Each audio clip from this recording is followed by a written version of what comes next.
पुराने समय में एक विशाल साम्राज्य था, अनंतपुर। चौड़ी सड़कें, ऊंचे किले, हरे भरे बाग और खुशहाल लोग। इस राज्य का राजा राजा विराट एक न्यायप्रिय और बुद्धिमान शासक था। लेकिन उसके मन में एक कमजोरी थी। उसे भविष्य जानने का बहुत शौक था। जोशी, तांत्रिक, साधु जो भी भविष्य बताता, राजा उसकी बात को बड़े ध्यान से सुनता, उससे सवाल करता और उसी आधार पर निर्णय लेता। राजा अपनी इस आदत के लिए अक्सर मंत्रियों की आलोचना भी सुनता, पर वह मानता यदि भविष्य पहले से पता चल जाए तो गलतियों से बचना आसान हो जाता है। इसी आदत के कारण एक दिन उसके जीवन में एक अद्भुत घटना घटी। अनंतपुर के बाजार में भीड़ भरी एक दोपहर थी। चौड़ी सड़क के बीचों बीच एक बूढ़ा आदमी पिंजरा लिए खड़ा था और जोर जोर से कह रहा था, आओ आओ, बोलने वाला तोता, भविष्य बताने वाला तोता, दुनिया का सबसे अनोखा जीव। भीड़ जमा हो गई। कोई हंस रहा था, कोई ताली बजा रहा था, किसी को विश्वास था, किसी को यह नाटक लग रहा था। उधर से गुजर रहे राजमहल के एक सैनिक ने यह तमाशा देखा और तुरंत राजा को खबर भेजी।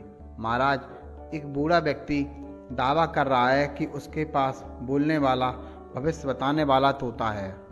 राजा को सुनकर बड़ा आनंद आया। उसने आदमी को तुरंत बुलाया और बूढ़ा आदमी थरथराते हाथों से पिंजरा लिए महल पहुंच गया।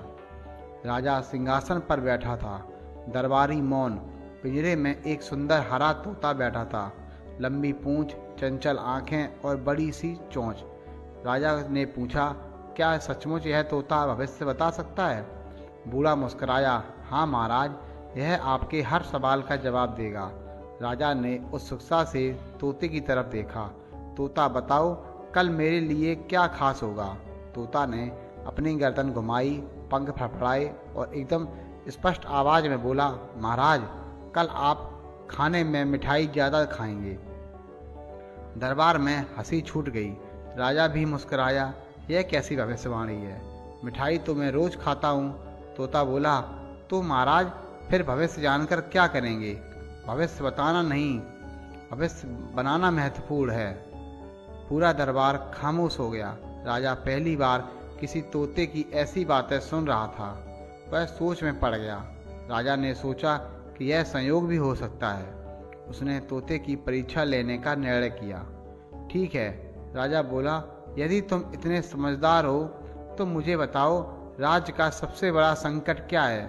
तोते ने बिना देर किए कहा, महल की दीवारें नहीं, सोच की दीवार सबसे बड़ी समस्या है। राजा, ऐसा है जो ज्ञान खोजता है पर सुनता है केवल वही जो उसके मन को अच्छा लगे। दरबारी कांप गए। यह तो सीधी सीधी आलोचना थी। राजा ने गहरी सांस ली। सच कहा तुमने, पर तुम इतनी बुद्धिमानी से कैसे बोलते हो? तोता हंसा, महाराज, जो दुनिया को समझना चाहता है उसे खुद बोलने से ज़्यादा सुनना चाहिए। मैंने पूरे जीवन लोगों की बातें सुनकर सीखा है। तोते की बातें राजा के दिल को छू गई। उसने तोते को महल में रखने का निर्णय कर लिया। कुछ ही दिनों में राजा और चतुर तोते की दोस्ती गहरी हो गई। राजा हर सुबह उसके पास जाता, घंटों बातें करता। तोता कभी राजा को समझाता, कभी उसकी गलतियों पर हल्का फुल्का तंज कस देता। एक दिन राजा ने पूछा, तोते, तुम इतनी समझ कैसे पाई? तोता बोला, महाराज, हर जीव को दो चीज़ें दी जाती हैं, एक मुंह और दो कान, लेकिन मनुष्य बोलने से ज़्यादा इस्तेमाल करता है और सुनने को कम, और जो कम सुनता है वह कम समझता है। राजा चुप हो गया। वह खुद समझ गया कि अक्सर भविष्य की चिंता में वह इतना उलझ जाता है कि वर्तमान को सुनना भूल जाता है। एक दिन राजा चिंतित था। पड़ोसी राज्य से युद्ध की संभावना थी। वही भविष्य बताने की पुरानी आदत जाग उठी। तोते, बताओ, क्या युद्ध होगा? क्या मैं जीतूंगा या हार जाऊंगा? तोता चुप रहा। राजा ने दोबारा पूछा, कहते क्यों नहीं? तोता बोला, महाराज, भविष्य जानकर क्या करेंगे? यदि बता दूं कि युद्ध होगा तो आप डर के फैसले लेंगे।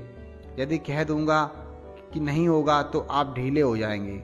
यदि कह दूंगा कि जीतेंगे तो आप अहंकार करेंगे। जीत हार भविष्य नहीं, आपकी तैयारी तय करती है। राजा को पहली बार समझ आया कि भविष्य जानने की इच्छा उसे कमज़ोर बना रही थी। कई महीने बीत गए। एक सुबह राजा ने पूछा, तोते, तुमने कभी अपने भविष्य के बारे में सोचा है? तुम्हें कैसा जीवन चाहिए? तोता धीमे स्वर में बोला, महाराज, हर जीव को स्वतंत्रता चाहिए। पिंजरे में रखकर कोई पक्षी खुश नहीं रह सकता, चाहे वह सोने का पिंजरा ही क्यों ना हो। राजा अचानक चौंक गया। क्या वह सचमुच दोस्त से नहीं, एक कैदी से बात कर रहा था? तोता आगे बोला, स्वतंत्रता में खतरे भी हैं और चुनौतियां, भले लेकिन पिंजरे की सुरक्षा से बेहतर है। आसमान की अनिश्चितता, राजा की आंखें नम हो गईं। राजा ने पूरी रात सोचा, क्या एक दोस्त को आज़ाद करना सही है जब वही दोस्त उसे जीवन की सबसे बड़ी सीख दे रहा है? अगले दिन सुबह वह महल के बाग में गया और पिंजरा लेकर खड़ा हुआ। तोता चुपचाप उसे देख रहा था। राजा बोला, तुमने मुझे जीवन की इतनी सच्चाई बताई है, आज मैं तुम्हें सबसे बड़ा उपहार देता हूँ, स्वतंत्रता। उसने पिंजरे का दरवाज़ा खोल दिया।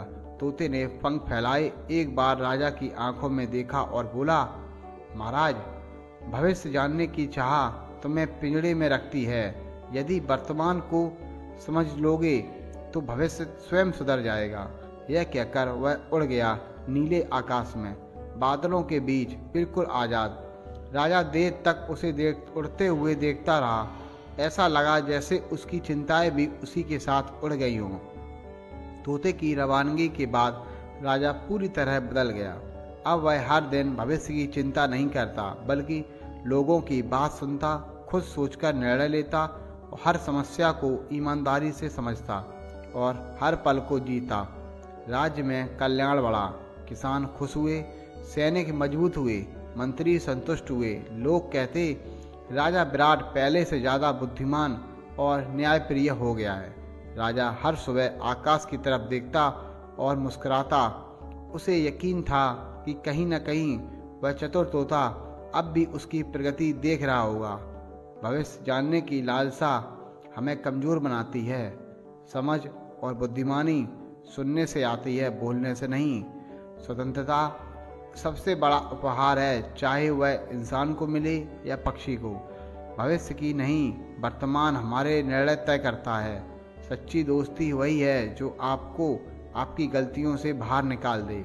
दोस्तों, आज की कहानी आपको कैसी लगी कमेंट्स बॉक्स में ज़रूर बताएं और ऐसी ही हेल्पफुल और मोटिवेशनल कहानी के लिए चैनल को लाइक करें, शेयर करें और अगर आप हमारे चैनल पर पहली बार आए हैं तो प्लीज़ चैनल को सब्सक्राइब जरूर करें।